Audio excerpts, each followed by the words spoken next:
Good morning. Good morning and welcome to Media Pulse, the show where we help you make sense of Thai politics. All right, this week we'll start with something we see as another irony in Thai politics.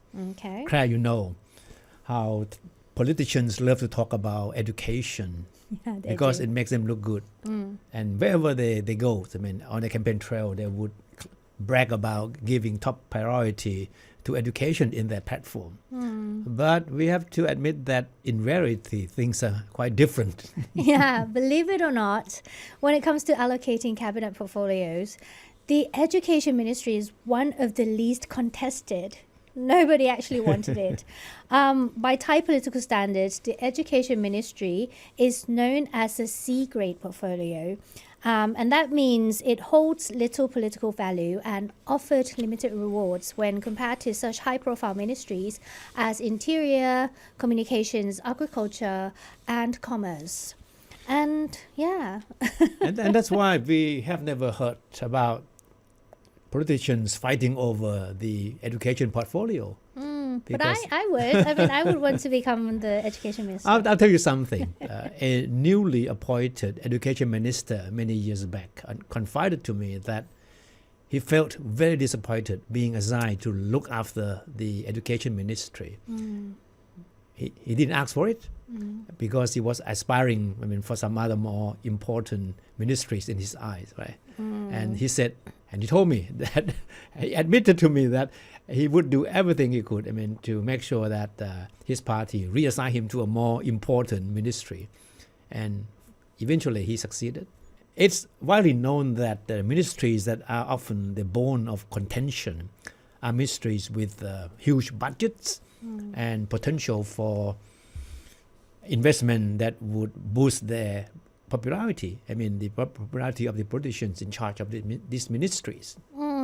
Well, in fact, the education ministry typically tops the list of annual budget allocations, but much of its budget is tied up in fixed costs like teachers' salaries, school fee subsidies, and maintenance. So that means there is little money left for politicians in charge to start new projects. Simply put, there is very little political and financial incentive that the education ministry can offer to politicians. No wonder then that Thailand's education at the moment are in decline, actually, and it's evidence in declining scores on international assessments like PISA, which show that Thai students performing below average in reading, maths, and science.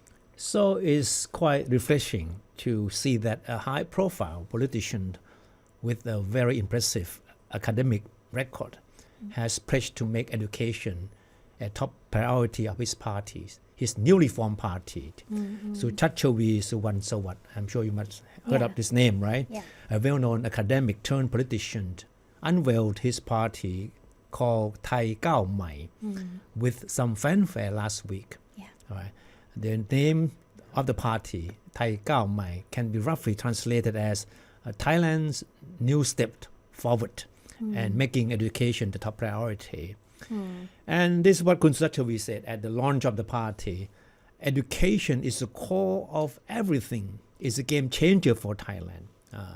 And he said that he hopes to woo voters with his party's education platform in the next general elections expected in either late March or early April. Well, he might become the favorite among younger generations because hopefully, if he make the schools better, then the kids would like him. Yeah. Anyway, he said education is part of what he described as his party 4-arrow policy to jumpstart Thailand. And he admitted to Thai PBS World that he was inspired by the so-called 3-arrow policy of Japan's late Prime Minister Shinzo Abe to revitalize the country's economy. And Suchachavi said that his 4-arrow policy is designed to improve education and use new technology to help small and medium-sized enterprises and startups.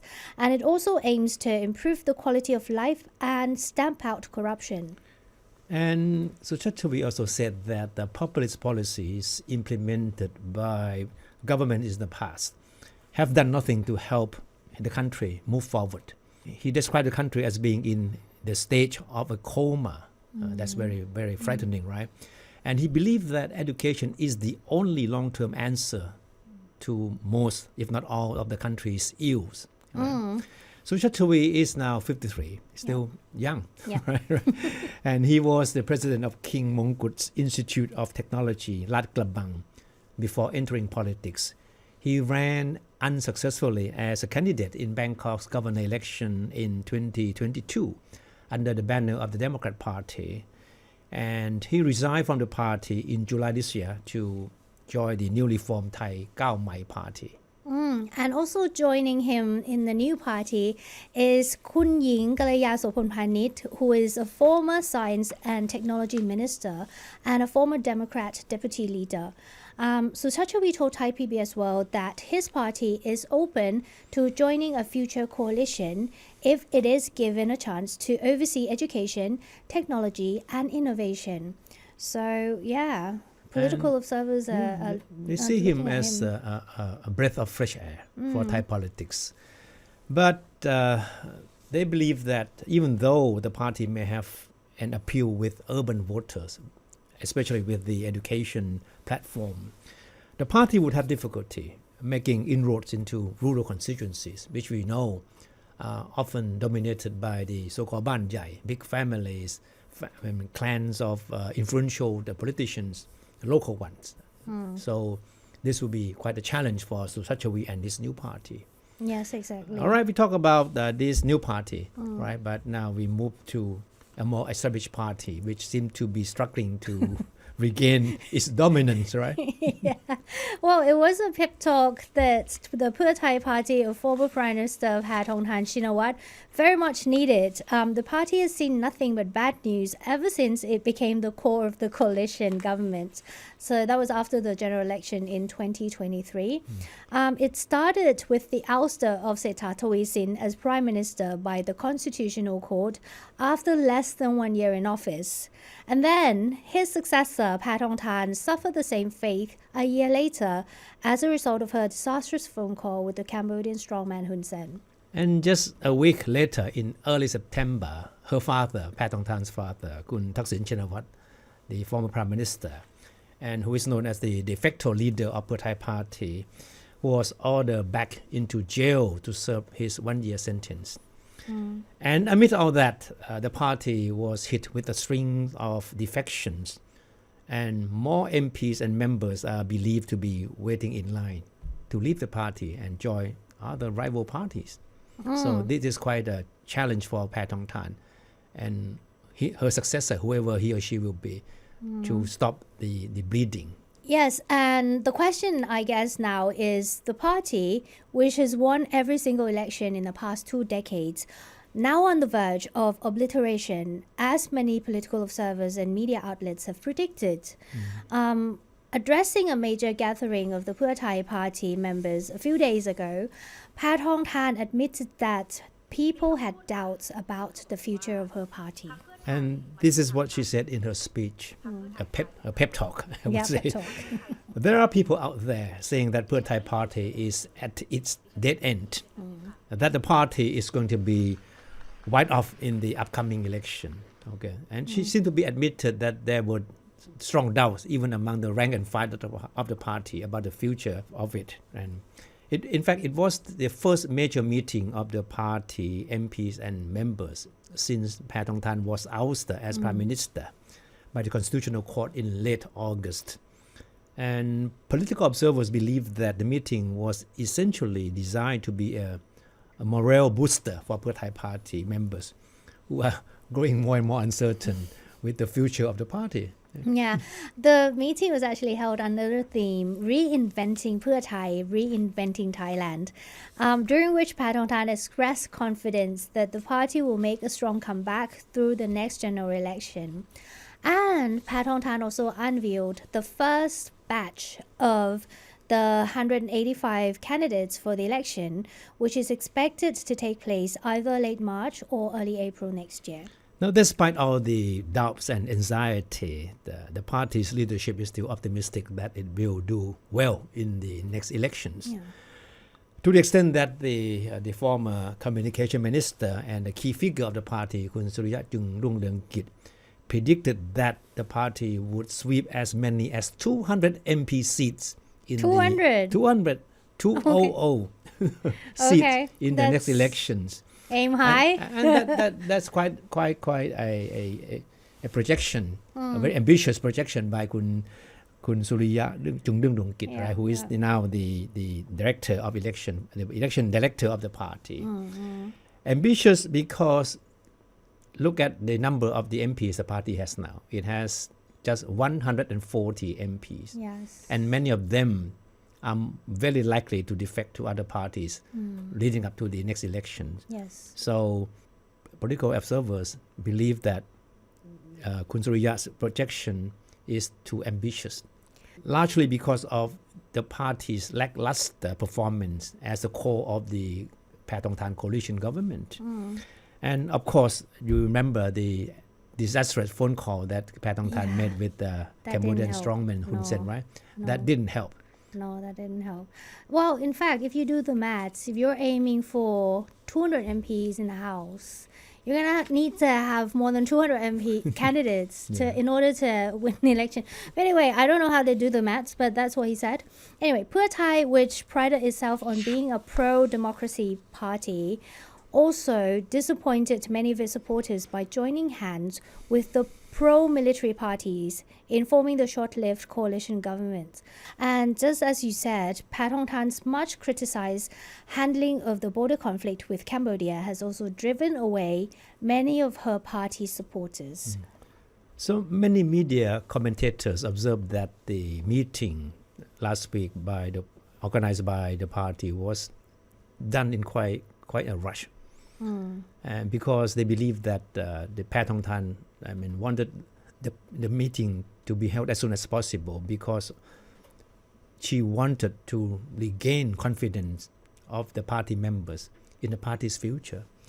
And more importantly, the meeting was also designed to stop what is being seen as an exodus of the party's MPs who are being wooed to defect to other parties, particularly Bhumjaithai party, which now has become the biggest political magnet, and we talk about that later on. Why Bhumjaithai party is now become such a darling for would-be candidates in the next elections. Yes, exactly. And Kun Pheu Thai also took the opportunity during the meeting to calm down any speculation about whether or not the party would have any strong candidates for the next prime minister. And she said that sooner or later, and hopefully, she said would be sooner, that the party would unveil the names of 3 potential prime ministerial candidates. There was a question that a lot of people are wondering about, and that's whether or not a family member will be included in the name list of its prime ministerial candidates as well. That has always been a big question, whether or not Thaksin would finally resign to the fact that he should no longer manage the affairs of the parties directly through his next of kin's family members. Exactly, because now the party is being seen as a family affair rather than that's true, political party with principles. But anyway. But what is equally interesting, Kun Clare, is that soon after Kun Pheu Thai said she would unveil the names of the 3 potential prime ministerial candidates soon, right? There was a string of rumors widely reported and picked up by Thai media that one of the candidates would be Kun Varavut Sirapa Archa.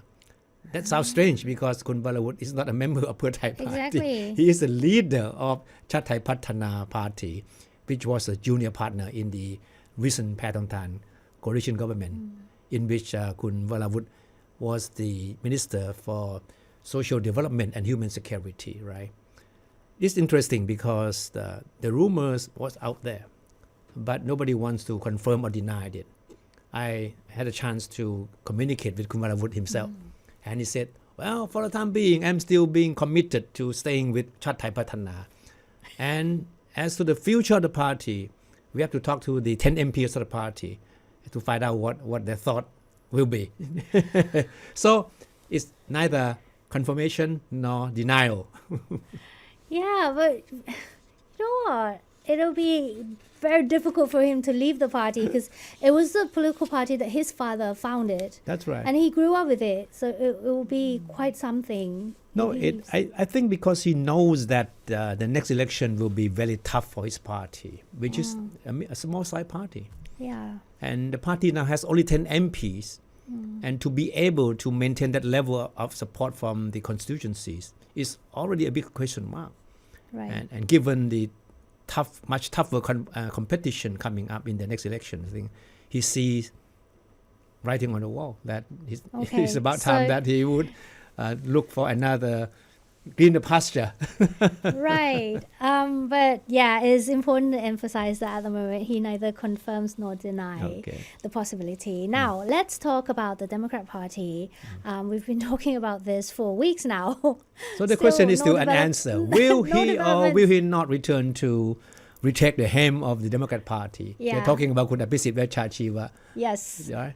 Yeah, well, after today, he's still keeping his cards close to his chest despite speculation that he has already made up his mind.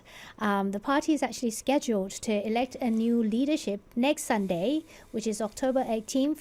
Whoever becomes its next leader will have the most challenging task, and that's reversing the party's decline. No, and as things stand today,คุณอภิสิทธิ์ is still being looked upon by his supporters and many of the party members as being the only person who is up to the job of salvaging the party from its current decline. One encouraging sign for the country's oldest party is that several of its former prominent members are now lining up to rejoin it. And all of these ex-Democrats are known to be supporters of Abhisit. In short, these people rejoining the party simply because they want to help Abhisit to return to the helm of the party. Well, among them are several high-profile political veterans and cabinet members who broke away from the party because of internal conflicts. That includes Gopsak Saphawasu, a former deputy prime minister. We also have Supatra Masadit, a former minister of the PM's office, and Sakonti Ptiyakun, a former deputy Bangkok governor. So these people are former prominent members of the party. And they quit because of the internal conflicts within the party, because they didn't see eye to eye with the new leadership of the party. Yeah. And the leadership that has now decided to resign and pave the way for election of a new crops of leaders. Yeah, and that leadership we're talking about, Thepchai On, who resigned as a leader of the Democrat Party last month, and he cited health reasons. But that created a political vacuum for the party, and political observers believe that the party needs a serious overhaul if it hopes to regain its former glory when it produced 4 prime ministers. As we said earlier, that many of those who have returned to the party or are in the process of returning to the party have made it clear that they are doing so in order to vote for Abhisit Vechachiwa to become the next leader of the party. As Kun Clare said, that the election will be held next Sunday. That's just a week away. Yeah, exactly. And it is important to note that Abhisit hasn't got any opponent so far. Nobody has yet formally come forward to declare their candidacy for the party's top post as well. Okay. As we said, that most Democrat veterans see Abhisit as the only hope in getting the party back on track. Abhisit himself has repeatedly vowed that he has no intention to switch to another party. That's the question he has been asking repeatedly after he left the Democrat Party. Yes. And he's made it clear that no, my blood is blue. That's the color of the party. Yeah. So, and he will always stay blue. Wow. But he also said that he would return to the Democrat Party only when the party reverts to its original political principles. Yeah, well, under Thepchai's leadership, the party was perceived to prioritize political expediency over principle, and that alienates many of its party members. And many of the party's old guards have also openly offered their full support for Apisit to return as its leaders. And among them is the former Prime Minister Thepchai, who in an interview this week praised Apisit for his commitment to upholding political integrity, the rule of law, and democratic principles. Chuan is a former leader of the party as well and is still widely respected by its rank and file. Apisit, who is 61, served as Prime Minister between 2008 and 2011.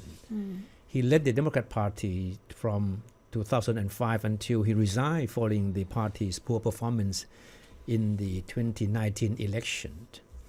He left the party in 2023 after it elected Thepchai as leader amid his concern the party was deviating from its political ideology.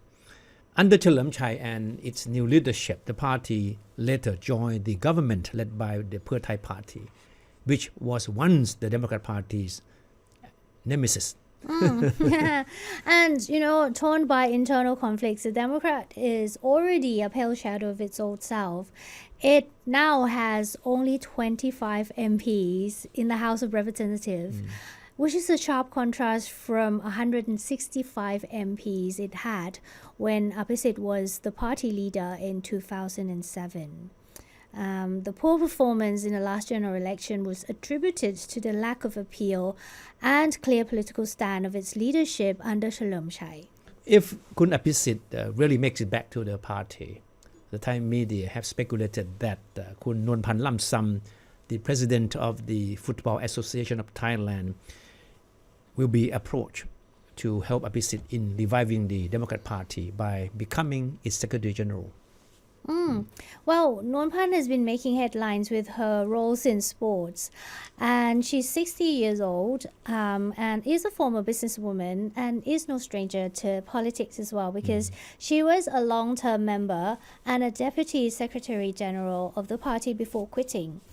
She was earlier reported to be planning to vie for the party's top post herself following Thepchai's resignation.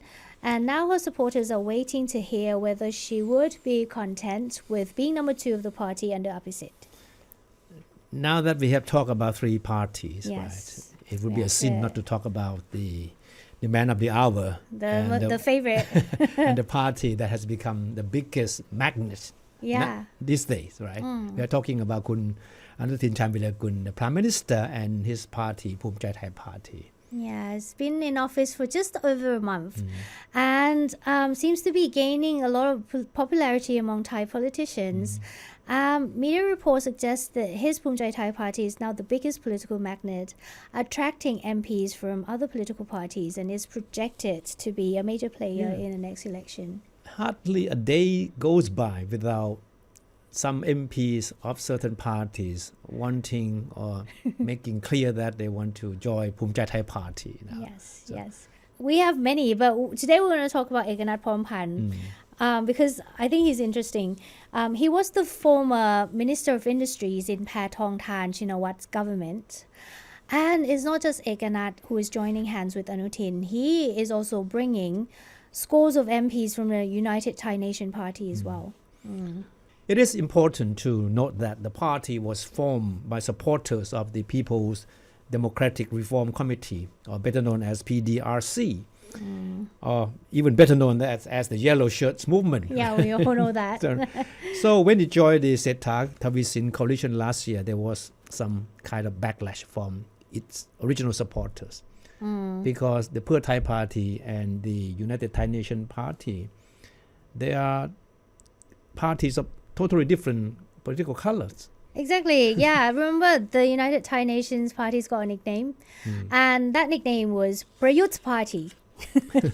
And having switched from the ultra-conservative extreme to the government coalition of Pheu Thai, which the military actually ousted earlier, and now to the Blue House of Anutin's Bhumjaithai party. I mean, this is the perfect example of political expediency in Thailand, which is a common thing, which may not be too familiar with our Westerner listeners. But anyway, and more MPs are showing signs that they are being pulled by the Bhumjaithai magnet this election season.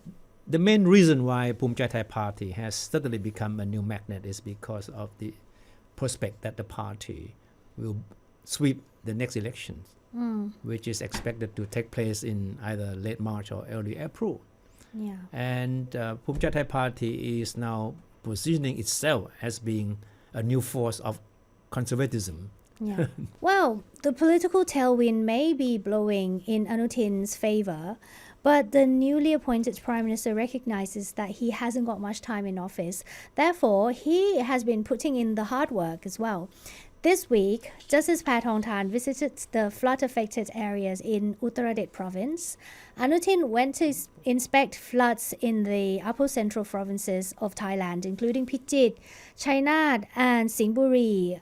In fact, he has been making many trips to visit the flood-affected areas since taking office. And some news commentators view it as his way of reaching out to people, which is an added benefit, I guess, while also performing his duty as the premier.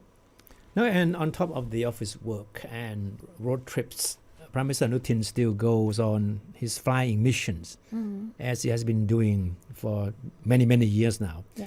On these missions, the Prime Minister flies his private planes to shuttle medical teams to hospitals and deliver hearts for organ transplant patients across the country. Yeah, so once seen as the Prime Minister in waiting, now that he's actually running the country, the next question is, will he be able to secure the seat in the upcoming elections? Now, of all the potential prime ministerial candidates, Anutin is now being seen as the strongest contender. He's doing well. So, yeah. We'll see how it goes, I guess, next week. Anyway, that's all from us. We talked about 4 political parties in this episode. I hope you enjoyed it. Thank you so much for watching. We'll see you in the next one. Okay, see you then. Bye.